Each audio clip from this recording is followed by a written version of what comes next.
Dans ton temps, c'était comme cela, mais maintenant, on ne dénature pas le chata ou le bouillon. Si, en fait, la musique n'appartient à personne, en fait. Quelqu'un va écouter, et si demain, il y a un Américain, pour te répondre, hein, si demain, il y a un Américain, si demain, il y a Justin Bieber qui part en vacances ou Beyoncé qui part en vacances en Guadeloupe et qui écoute du chata ou du bouillon et qui fait « Wow, I love it, this is amazing !»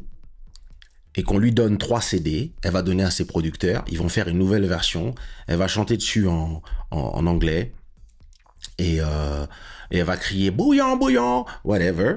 Et puis, tous les fans de Beyoncé vont dire « Oh mon Dieu, c'est incroyable !» Et puis, elle va populariser un style. Et puis, peut-être qu'après, tous les autres Américains vont suivre.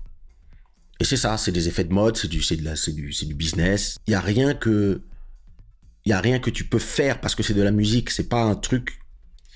C'est comme parler, en fait. Tu peux pas interdire aux gens, en fait. Et oui, peut-être que ça sera nul. Mais si ça fonctionne et que ça rapporte des millions, les Américains vont commencer à faire comme pour l'afrobeat, comme pour la mapiano. Maintenant, les Américains, regarde, Chris Brown, il est sur plein de sons. D'ailleurs, c'est bien ce qu'il fait, mais il y a plein d'autres gens qui font de l'afrobeat pété. Et les gens du Nigeria font aussi du zouk, mais ils appellent ça afrobeat. C'est pas quelque chose que tu peux vraiment contrôler.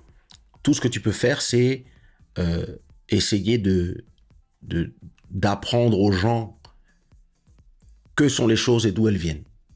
Et malheureusement, tu as des gens que ça va intéresser de relayer le message, et il y en a, ils s'en foutent. C'est comme ça, c'est pas ma faute, et c'est pas une question de mon temps ou pas. Si tu as fait assez de temps dans la musique, tu te rendras compte que c'est comme ça.